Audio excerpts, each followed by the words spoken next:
What's up, everybody? This is Colin and Nicole from Holistic Heritage Homestead. I hope you're all well. Folks, this might be one of our most important videos that we have ever posted. Today we're going to talk to you about prepping, emergency preparedness, specifically 5 things everybody should be doing. Absolutely. And these are things, whether or not you are a self-proclaimed prepper, okay, it doesn't matter. These are things that everybody, as responsible adults, okay, should be doing. So getting right into it, because we value your time, folks. Number 1, stockpile. Stockpile all of the things, all right? There's the obvious stuff. Food. Water, okay? The obvious things, freedom tools, freedom seeds, actual seeds, okay? Things like that, but we want to encourage you folks to think outside the box, okay? Absolutely. What other things should you be stockpiling for your family? Now, as preppers, we prepare for a huge spectrum of different situations, and that's what folks should be doing as well. I mean, everything from temporary income loss or injury to full-blown SHTF scenarios. Now, as far as what to stockpile, come up with a list, okay? Write it down. Handwritten, on your computer, on your phone, wherever. Come up with an actual list and check off those boxes. And it's really important to pay attention to what your family uses. You should be stockpiling that. You should be stockpiling what you know your family is going to want, need, go through. Absolutely. Your day-to-day stuff. Absolutely. Things your family goes through as far as food. Like, we're blessed with 2 amazing sons, and they eat a lot of food. Oh boy, they can eat. And over time, we've learned what they like, which is thankfully pretty much everything. And we want to have that stuff on hand because besides survival, there is a comfort component to survival that I think a lot of other preppers don't even talk about. Survival doesn't have to be miserable, okay? And it really arguably shouldn't be. And it shouldn't be, really. If you're preparing, you'll prepare for that want. I agree. Arguably, it should not be a miserable experience. You can have hot cocoa when the power goes out, okay? You can have treats, sweets, things that are comfort foods and comfort things, and it's arguably more important to have those comforts, like a nice hot cup of coffee, in a survival scenario to boost your mood. Yes, to motivate you. Motivate you, morale, little extra energy too with the coffee maybe, okay? So stockpile your food, your water, tools, building, putting boards up to protect your family from really horrible situations of people trying to loot, rob, kill, whatever might happen, okay? You want to have those tools on hand ready to go. And something to think about is having tools that are manual, that don't require power, that won't break down if there's nothing to hook it up to. Just durable tools, multifunctional tools, and again, manual tools that all you need is you to make it happen. Absolutely. Excellent point you're welcome. Excellent point for the manual tools. That's another component is thinking about without no power. Okay, folks. So speaking of no power, one of the things you should be stockpiling is energy. Now, what do you mean, Colin? How do I stockpile energy? Well, let's come up with some propane. All right. What else? I mean, different kinds of like diesel, gasoline, anything like that. That's right. Diesel, gasoline, wood, charcoal. Okay. Please check out one of our previous videos of preps that people don't discuss enough. Underrated preps. Charcoal. Charcoal can give you heat, and it also can give the ability to cook. So yes, like you mentioned, gasoline, diesel, propane, wood, charcoal. Batteries, different types of batteries. You know, you got different things. Everything you would use on a daily, weekly, monthly, yearly basis, have it. Different types of energy, like solar power, okay? Get those solar panels going, whether they're large panels for your home or mini panels, you know? They have panels that you can hook your phone up to, things like that. And speaking of batteries, solar-powered batteries. Yes, absolutely. Batteries for your vehicles, okay? Backup batteries, things like that. And phone batteries, like the backup chargers. Those things are great. We've used them, whether we're not home for a while. It's always great to have something more than one backup power source for your phones. Like you might be traveling, you might be on vacation, and maybe you left your charger at home, but you've got a backup battery or something. Those things are amazing. And folks, your phones, whether we love them, we hate them, or mixed feelings about phones, your phones are one of the number one things you're gonna wanna have in an emergency situation, even if it's just for that flashlight, okay? Obviously, contact. Now the grid might be down, you might not be able to call people, different situations, but your phones, you can have information on your phones, okay? Speaking of information, stockpiling information. Now, I'm old school. I like books, tangible books that I can look, touch, smell, feel, whatever, okay?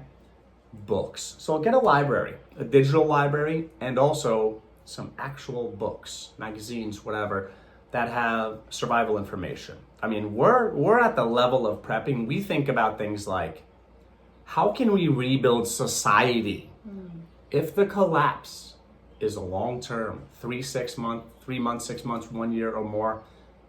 Who's gonna rebuild society? The preppers are, because they might be the only people to survive, or the majority of people who survive might be preppers. Okay, I'm gonna say might be. Now, you're gonna want books on engineering, how to build, architecture, just build a library, stockpile information. That's something I think a lot of preppers don't discuss enough, okay? Medical information. Medical information, another excellent point, love. Thank you. Growing food. You're welcome. And yes, another great point about growing food, like gardening information. That could be information about foraging, okay? Stockpile that information. Number 2, financial preparedness. To me, this is something I wish other preppers, other prepper channels covered more. A lot of people get so focused on tactical, or what I call tactical. They think that survival looks like a gunfight, all right? It looks like battling it out or whatever. And most situations are not going to be like that, folks. Most situations are going to be you're stuck inside for a period of time, or stuck on your property for a period of time, and you need food and water. Okay, that's not as cool, not as romantic, fun, okay? Even though survival is it could be a cool hobby, but there's nothing fun about survival itself, okay? So you want to think about your financial situation, and debt is slavery. Absolutely. If you can live life without debt, that's the way you should be thinking about it. You should be thinking of paying things in cash, paying things in full, living within your means so that you can do that. Always talking about stockpile of cash, or just a means of exchanging value. That's hugely important. Speaking of a means of exchanging value, like money is a medium of exchange. Gold and silver. Everybody should have a little bit of gold and or silver. If you're like us, if you're hardworking middle class people and you don't have a lot of discretionary income, start with silver. Okay. Now, I don't know if you folks have been following, but gold and silver has skyrocketed lately. It works like it kind of goes the opposite of inflation. So as inflation goes up, your bullion, your gold and silver, will increase in value. And I'm not necessarily, we're not experts, okay? This is not investing advice. This is for entertainment purposes only. That being said, historically, gold and silver has always, at the very least, maintained value. So it is a great investment vehicle sometimes. It's always a great way to keep your wealth. Gold and silver will always be desired. Now, I'm not going to get into, for some strange reason, there's a lot of preppers or self-proclaimed preppers out there that are like, that's stupid to buy gold and silver. And there's some people that are like, the majority of your prepping money should go towards gold and silver. After studying this for decades, I can tell you, it's a part of your plan. It's a part. Now, if you have a few $100s of silver coins, I recommend American silver, okay? There's a little tip there. Then you're ahead of the game. You're way further than a lot of other people. At the very least, you have something that is timeless, that's going to preserve your wealth forever, okay? Because gold and silver, arguably forever, gold and silver have always maintained value. They always have, they always will. Now, I think, again, it's just a part of it. Don't make that your main focus, but everyone, pick up a little bit of gold and silver. It's one great way to kind of, it's like an insurance policy, okay? Gold and silver and cash, hard cash. I posted at least one video. We posted at least one video in the past talking about the importance of keeping cash on you, and small bills. Small bills for those transactions that are, that you need a small amount of money. If it's an SHTF scenario and people run on the banks and they can't get their money out and you're one of the last people with cash, for a period of time, I don't know how long, but for a period of time, many businesses will still accept cash. Now, they might not have change. So the $5 bag of flour that you want, you've only got a $20 bill. Well, now that $20 is there, so you're not getting $15 of change. $5 bills, you're much better off. Things to think about. Now, paying off the debt. You want to pay off your debt because, I mean, for the obvious benefits of paying off your debt, but if your income freezes, if your income stops, if you have a temporary loss of income, well, how are you going to pay your mortgage? Arguably more importantly, how are you going to pay your property taxes so you can still live in your home and on your property?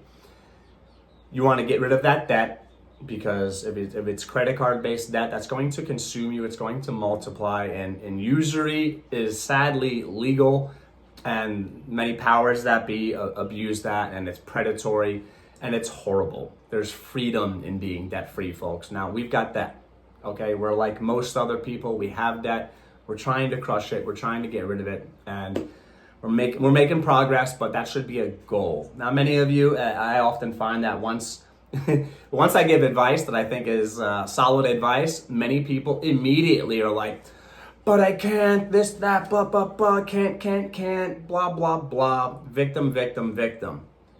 Most of us, if you're healthy, physically and mentally, can get a second job, can get a side hustle, can buy less coffee at horrible satanic corporations like Starbucks, and can put a little bit of money where it should be going, which is paying off debt and stockpiling resources, okay? Emergency savings, super important. I mean, you touched upon your income freezing, either from job loss or possibly injury or whatever it is that might be stopping you from making payments and having your income.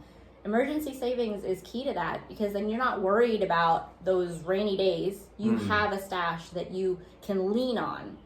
And just to kind of go back a couple of points, this video and this advice is really covering basics 101, and it's also meant to be motivational.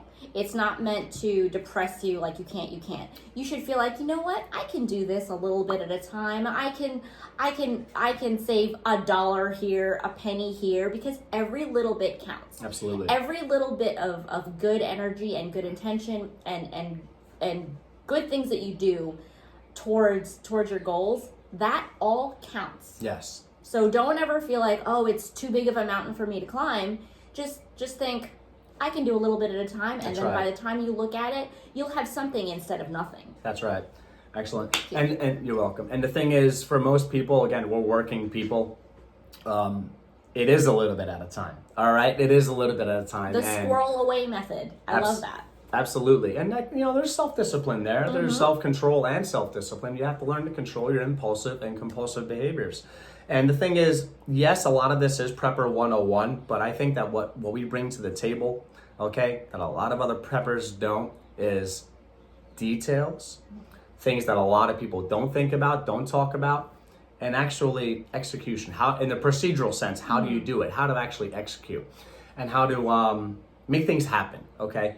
What kind of actions can you take? And there is some intermediate and advanced prepper advice in this video, but the majority of it is really just a great reminder and great motivation to do the 101 stuff. The day-to-day basic stuff, because that is what gets you through. Absolutely. And as far as approaching it in a formulaic manner to have enough money to cover most situations, a minimum of 3 to 6 months of all of your expenses. Now, I'm not talking about Netflix. I'm talking food, water if you pay a water bill, okay? pay your mortgage or your rent, property taxes, utilities, the basics. Trim your budgets, and on a day-to-day basis, you should trim your budgets anyway to be more financially responsible, okay? Be a great steward of the blessings, in this case, of the finances that God gives you, okay? Number 3, self-sufficiency. Now, this is a broad topic, okay? Holistic heritage homestead. Homestead is a big part of self-sufficiency. Everybody should be homesteading at least a little bit. Now, when I say homesteading, I'm using that word like loosely to just mean be more self-sufficient. And that looks different for everybody, whether you live in an urban area, suburban area, rural area like us. You can grow herbs in your window, okay? I don't want to hear it. Again, the excuses that people get, I don't want to hear it. I'm like the big brother that maybe you never wanted. And I'm going to keep it real and tell you the truth. You can.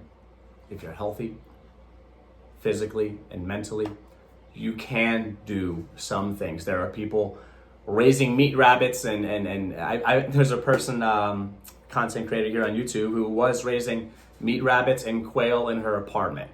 Follow the laws, do what you're allowed to do. Ooh, what horrible words, allowed to do. Follow the laws where you live, but many of you can raise chickens.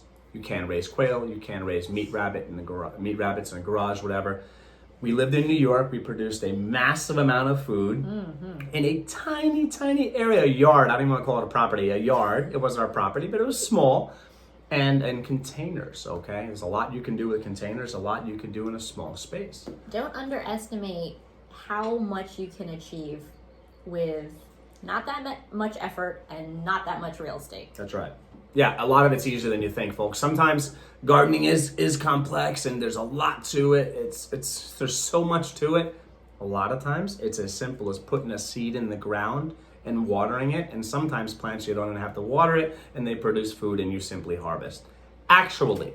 And actually, the smaller it is, it's kind of better if you're a beginner, because there's less to worry about. There are less moving parts. You can focus on making that one plant grow, or those 3 plants grow. That's where you're putting your energy towards. So it's not a bad thing to start out small. In fact, you should. You should just start, is the point. Absolutely. That's right. So homesteading, okay, being more self-sufficient. Things you should think about: food, water procurement. Now, what does that look like? That might be having a well dug on your property, okay? That might be getting access to a stream or a spring, fresh water in your area. Be aware in your area of where the rivers and the lakes are. That's something I think a lot of preppers don't even talk about. Getting into more intermediate and advanced stuff is, where do you live? What water is around you? What fresh water is around you? One of the reasons we moved to where we live is because I wanted fresh water nearby. And there's an abundant amount very, very close to us, okay? So think about water. Procurement. If you can't pay your utility bills or whatever, and the water gets shut off, for those of you who live in the city, are you able to catch water? That could be as simple as putting some 5-gallon buckets outside and catching the water. Absolutely. It doesn't have to be a big, expensive system thing. Catch some water. And related to that, know how to purify that water so that you can take whatever water you can get your hands on and make it so that it's usable for you. So whether that's getting a great Berkey filter or the Life straws, or just knowing how much bleach to mix or iodine to mix with your water. Like, knowing that basic information is going to make catching water that much more of a resource, because now you know what to do with it. Absolutely. Potable water, okay? Drinkable water you can use for hygienic purposes like bathing. A lot of people think about drinking water. That's great. All right. More intermediate, advanced preppers start thinking about all of the water they use on a daily basis. And what are they going to do? Okay. Now, a lot of preppers talk about drinking water. They don't talk about how much water the average person needs to wash their hands, to take a shower. Wash your dishes if you're doing that. Absolutely. Wash your dishes. Water for your livestock. Things like that. So think cleaning. For cleaning, absolutely. Think beyond drinking water. And it's arguably even more important in a survival scenario, especially a long-term scenario, anything more than maybe a month. Sanitation. Okay, there are civilizations that like really struggled historically because they didn't have great sanitation systems. A lot of people take for granted that the sanitation workers show up, they take the garbage away, it disappears, it goes to a landfill, they don't think about it. So now, thinking about cleaning, it's going to be arguably more important in a survival scenario to have plenty of water to stay clean. You might be spending more time outside, more time with livestock. And livestock, they're great. Sometimes they can carry unwanted microbiology, viruses, germs, whatever. So think about that. Think about the water. Make sure you have that covered. So think of food production. Think of water procurement, which includes rain catchment. Okay, self-sufficiency. So it's not just about the stockpile, which we covered before. It's about what happens when your stockpile runs out. What happens when the supermarkets close down? What can you do in perpetuity to provide for your families? Okay, and number 4, build skills and learn. Okay, super important. Now, a lot of people talk about stockpiling, that's great, but there's another very important part, and that's the skill building, the learning, the research. And that really is something that ties into all the other topics we've covered, is building skills and learning, building that knowledge base, practicing what you've learned.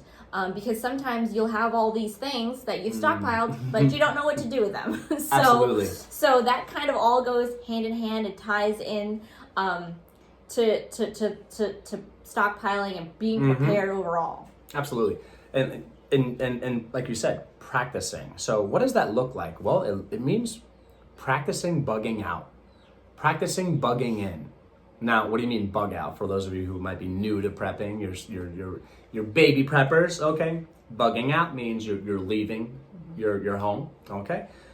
And bugging in means you're hunkering down. Is that the right word? Hunkering? Yes. Hunkering down, all right? You're staying Secure put. the castle. Secure the castle, bugging in, okay?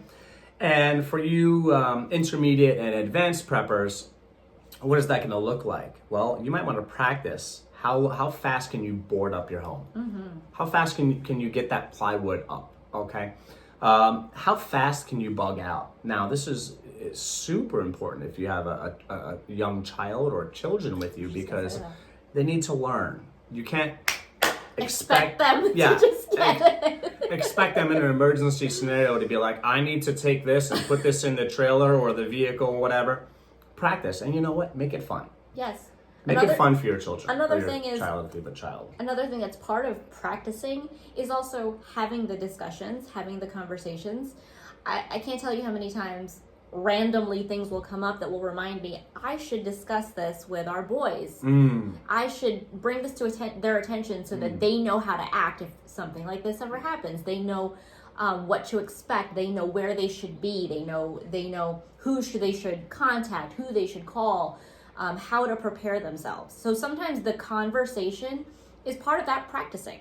Sure, absolutely. And you know, day-to-day stuff, like your children should know never let anybody in your home. Anybody. And that includes law enforcement officers, okay? Somebody wants to come in our home, they're going to speak to her or me or us, and they will only come in this home if they have permission or a warrant, okay? Sadly, we live in a world, somebody could just say they're a law enforcement officer. And there's really horrible, tragic things that have happened, folks, and that people do. So talk about that. Let your children know and understand that nobody comes in your house, okay? And no matter if they say that they're a friend, whatever they might say, nobody comes in your home, okay? And practice. You should have a list of emergency phone numbers on your refrigerator at eye level, your child or children's eye level, so they can read it. They know how to pick up a phone, how to make the call, and what to say. Proper planning prevents poor performance. That's 5. Proper planning prevents poor. Boom. How you doing? All right. 5 P's. Now, part of the planning is the practicing. So it's also proper practicing prevents poor performance. And don't take anything for granted. Don't assume anything. Practice those things. bugging in, bugging out, day-to-day procedures. Your home is your castle. Nobody enters without permission or a warrant. Those things. Now, building skills. Now, that includes primitive survival, okay? A lot of people get so focused on primitive survival, which is super cool and amazing and fun and can be a great hobby and is very important for emergency preparedness. But most survival scenarios are not going to be you and your family going into the woods and living until you pass away, okay? If you've never started a fire with the stick method, wow. All right, you better practice that. Now, there are many different scenarios that primitive survival is going to be absolutely important. Building a quick shelter, okay? Lean-to, whatever it is, fire starting, water procurement, hunting, fishing. Those are all skills that everyone should have. Should not be your only focus though, but definitely make that a part of your focus. Gain those primitive survival skills and learn about foraging. Yeah, I mean, a lot of these things are a lot of fun too. Absolutely. Like foraging is a hobby that's amazing. You can walk around even in urban settings and there's food everywhere. There's medicine everywhere. God put it all over the place. And with the right training, okay, and the right research and practicing, be safe, okay? Don't go eating mushrooms. Don't say Colin and Nicole said to eat some mushrooms, and don't do that, all right? Make sure you learn from educated people, okay? And make sure you're doing the research, you're being very careful, and do the different, the skin test, the taste test, do the different things you should do before you ingest anything. All right, that should be obvious, but I'm just throwing it out there, folks. Build those skills, those foraging skills. Learn in your area, okay? Where is the food? Just like knowing where the fresh water is, where is the food? Well, I know there's some blackberry bushes about a quarter of a mile southeast of our home. That could be life-saving, folks. So build those skills, learn, okay? And absolutely priceless, those things. Having certain knowledge and certain skills can be life-saving, all right? And number 5, networking and team building. All right. So where do you meet people? Where can you meet people that, good people? Church. Yep. Your neighbors. Yep. Your work. Other parents if your children go to school. That's right. Now, you hit the nail on the head when you said church, because when in a church community, they probably have the same faith, okay? I assume they would, all right? Or at least they're trying to, okay? So you have that commonality, the most important thing in common, which is sharing the same faith. And for us, the only way to go is to Jesus, all right? So fellow Christians happen to have a lot in common beyond their faith, aside from their faith. A lot of them tend to like to be self-sufficient. A lot of them tend to respect nature and see the value in food and medicine being all around us. There's a lot. It's biblical. It's biblical. There's a lot you have in common automatically. And if someone's really walking a Christian walk, and we're all flawed, we all sin, okay? We're all at different points on our Christian journey, for those of you who are Christians. But at the very least, if they're trying at least a little bit, they have some of the same morality, okay? So these are people that are, if they're actually, to be very clear, if they're actually trying to be Christians, they're less likely to steal, less likely to kill your family members, kill you, and do those horrible things in a survival scenario, because they don't have their own subjective morality. They have to answer to God, okay? And they know that, and they act accordingly, okay? Now, this is, again, there's hypocrites everywhere. There's Christian hypocrites. There's non-Christian hypocrites. I'm talking about people that are really trying to walk with Christ. There's a lot you'll have in common as a prepper. A lot of times you'll have a lot in common, rather, as a prepper. And you have that faith, which is the most important thing to have in common. And therefore, hopefully, a lot of the same morality, which is very important in a situation, a survival situation where people get desperate. Desperate people... You never know what they'll do. You never know what they'll do. There are no limits sometimes. There's no limits. They're unpredictable. They're violent. They're crazy. And you want to vet these people. You want to get to know them. I mean, in a really personal way, really get to know them and get to know their families and see how they live on a day-to-day basis. I recommend not even mentioning that you're a prepper or bringing up the prepper conversation until you get to know what kind of people they are. Okay. Get to know who they are, how they act. Are they charitable people? Are they kind? Are they selfless? Get to know their character and then introduce the conversation of prepping. Absolutely. And then you can, trade information and help one another out and to what you were saying earlier, practicing Christians who take their faith seriously tend to want to help you. Yes. Tend to want to support you and help you learn, help you get things done, maybe a hand on the homestead, whatever it is. Absolutely. That's a good start to starting your network and building your team of people around you, building your community. Absolutely. Like you said, team, community, those are key words that are very important. And things you can do with a team in a community is you can barter. You can lean on each other for labor, rely on each other. Now, folks, no man is an island unto himself.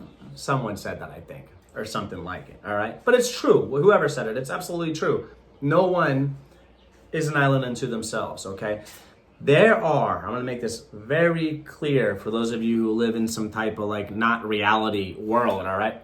Very, very few people in the world that are completely self-sufficient, live off grid, and do it all on their own. And those people, out of those people, that very small percentage of people, I would say the majority of them have a family member or family members at least to help them out. And arguably, I would say even if they're great on their own, they'd probably be better with a team or at least one other person. I mean, God gave Adam Eve, so there you go. God wants you to have people around you, wants you to have a team that you can rely on. Absolutely. Family is great for that, but if you don't have family close to you, creating your network becomes necessary, and you should work on that because, I mean, even just we were talking about exchanging labor or materials or anything like that. How about your children? Who can you trust to watch your children if needed? You want to think about these, again, day-to-day things, not just those emergency situations. Yes, absolutely. And the thing is, folks, it's very important to make this very clear. You should be secretive. Now, you might be thinking, Colin, Nicole, what do you mean secretive? You're announcing to the world, our millions of viewers. Hopefully one day, we'll have millions of viewers, hopefully. You're announcing to all those people that you're preppers. Yeah, but they don't know the details. They don't know exactly what we have. They don't know where we have it. They don't know who we're connected to, what we're capable of. They don't know the details. Yeah, this information, you can look up and gather this information yourself. We're just trying to consolidate it and present it so that someone who's just starting or who's learning or needs a reminder can get all their information in one go. Sure, and again, you intermediate and advanced preppers will also get value from these videos because we're going to touch on details a lot of other people won't. And we're going to take it a step further, and we're going to provoke thought. Okay, so we want you to think. We want you to take everything we give you, folks, and run with it. Do your own research. Don't believe everything we say, okay? We're not going to lie to you, but hey, you don't know us like that, all right? Unless maybe some family or friends are watching this. You don't know us like that, so be secretive. And this is not being pessimistic. I'm telling you, folks, in a live or die situation, people that you consider your friends and sadly even your own family members will kill you for food. I'm gonna just be straight up with it. There are a lot of people like that. Be guarded with who's in your inner circle. Absolutely. And we try to put God first, family second, community third, in that order, folks. So you really should trust your immediate family, okay? Your spouse, your child if you have a child, your children if you have children, and that's who you should lean on. I mean, we're very thankful that we can trust each other, we can trust our children, and that would be heartbreaking if we ever could not, okay? And we always will be able to trust one another. And let me tell you, if we ever got to the point that we couldn't trust each other, we got bigger problems, all right? Bigger problems to deal with. So your family's your foundation, and then reach out from there. And it's very possible to connect with some amazing people, and they might be more reliable than your own family members, okay? And some of you, sadly, maybe even specifically more reliable than your immediate family, okay? So there's some great people out there. Network, lean on one another, connect to some survival groups, whether that's on social media, go to meetings, MAGs, mutual assistance groups, whatever they're called, you know, there's groups out there. Be secretive, approach with caution, don't show them all your cards, but make those connections and have the discussions. One of the biggest things, here's more of an intermediate or advanced tip for some of you folks who might have been prepping for years. A lot of people are like, yeah, make the connections. But what do you do then? I encourage you, have the conversation. So don't just think, yeah, Johnny down the street, he's got some freedom tools, and we decide if something SHTF ever happens, we're gonna meet up and do whatever. Does Johnny know about that? Did you ever talk about that with Johnny? Now, do you have a specific plan with Johnny? So don't assume anything. Come up with those plans. That is also connected to the building skills, learning, and the practicing stuff that we had mentioned before. You need to have this stuff planned out. And there's no benefit to being in a group and having the extent of your relationship and your plans be like, Johnny's gonna be there. Not good, all right? Don't rely on Johnny, unless you really know Johnny very well. Yeah, come up with those plans, have those conversations, and have those conversations before anything ever happens. And as always, folks, you know, we always pray, hope for the best, prepare for the worst. Absolutely. We hope that these 5 things will help you get started or just motivate you to keep going. And please comment, share your thoughts, share your experiences with us. That's one of the reasons we put these videos out, is to get that community going. Yes. And help one another. Yes, absolutely. And that's a great point, love. Thank you. You're welcome. Part of the community is what we're doing right now here on YouTube. There are people in this amazing YouTube community that I've not had the privilege of meeting. We haven't had the privilege of meeting personally, but there are some people out there that I know on YouTube that I would trust before I would trust some of our neighbors. Really. So we are a community. Let's help each other. Absolutely. Get involved in the comments below, folks. Educate, spread the word. Let's lift each other up. Be there for one another. Hey, our email, it's available. That's right. If you have any questions, we're here for you. Okay, we do offer consulting services. And one of the consulting services we offer is emergency preparedness consulting. Very, very affordable. Very, very affordable. We're probably not charging enough, but hey, we want to help people. So very, very affordable, approachable rates. And we're willing to give you folks an absolutely free 15-minute consulting call just to reach out and see what we could offer you. And we will customize and come up with contoured plans for your family to hopefully increase your chance of surviving many of these situations, okay? All right, take care, everybody. Thanks for hanging out with us, all right? You be safe, be well. Take care. Until next time.